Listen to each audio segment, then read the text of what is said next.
আসসালামু আলাইকুম।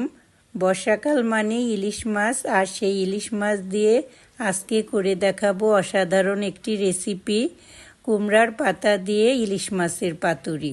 ট্রেডিশনালি এটা কলার পাতা দিয়ে করা হয়, আমি আজকে কুমড়ার পাতা দিয়ে করেছি। আপনারা চাইলে লাউয়ের পাতা দিয়েও করতে পারেন, এটা আপনাদের সুবিধার উপর নির্ভর করছে। প্রথমে ইলিশ মাছটার আঁশ ছাড়িয়ে কেটে পরিষ্কার করে ধুয়ে নিব। এখন দিয়ে দিব বেশ কিছুটা পেঁয়াজ বাটা, স্বাদমতো লবণ, হলুদের গুঁড়া, মরিচের গুঁড়া, আর দিয়ে দিব ধনিয়ার গুঁড়া, সামান্য একটু জিরার গুঁড়া, সরিষা বাটা ও সরিষার তেল। এখন সব উপাদান একসঙ্গে মাছের সঙ্গে সুন্দর করে মিক্সড করে নিব। আমি সম্পূর্ণ রান্নাটা সরিষার তেল দিয়ে করেছি, আপনারা চাইলে সরিষার তেল, সয়াবিন তেল মিক্সড করেও করতে পারেন। আমি এদিকে পাতাগুলো পরিষ্কার করে ধুয়ে নিয়েছি এবং পাতার গায়ে কিছুটা মশলা লাগিয়ে নিব। পাতার উপরে আমি মেরিনেট করা মাছ দিয়ে দিব এবং মাছটাকে চারিদিক দিয়ে পাতা দিয়ে পেঁচিয়ে দিব। আপনারা এই কাজটা সুতা দিয়েও বেঁধে দিতে পারেন। একইভাবে আমি সবগুলো মাছ পেঁচিয়ে নিব এবং আমার কিছুটা পাতা অবশিষ্ট ছিল, আমি ওটা এমনি পেঁচিয়ে নিয়েছি।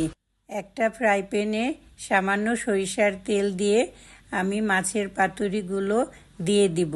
মাখানো পাত্রটা ধুয়ে সামান্য একটু পানি দিয়ে দিব। এখন ঢাকনা দিয়ে ঢেকে দিব। কিছুক্ষণ জাল করে ঢাকনাটা উঠিয়ে সামান্য নেড়ে চেড়ে নিব। রেসিপিটা করতে খুবই সহজ, কারণ মাছ ভাজা ভুনার কোনো ঝামেলা নেই, শুধুমাত্র মাখানোটা পেঁচানোটাই একটু ঝামেলার। যাই হোক, বেশ কিছুক্ষণ রান্না করে আমি ঢাকনাটা উঠিয়ে পাতুরিগুলো এপিট ওপিট করে উল্টিয়ে দিব। এখন ঢাকনা দিয়ে ঢেকে লো ফ্লেমে রেখে বেশ কিছুক্ষণ রান্না করে নিব। আলহামদুলিল্লাহ, তৈরি হয়ে গেল খুবই লোভনীয় ইলিশ মাছের পাতুরি। এখন একটা প্লেটে পাতুরিটা পরিবেশন করে নিচ্ছি। আমি এখন একটা পাতুরি আপনাদের খুলে দেখাবো।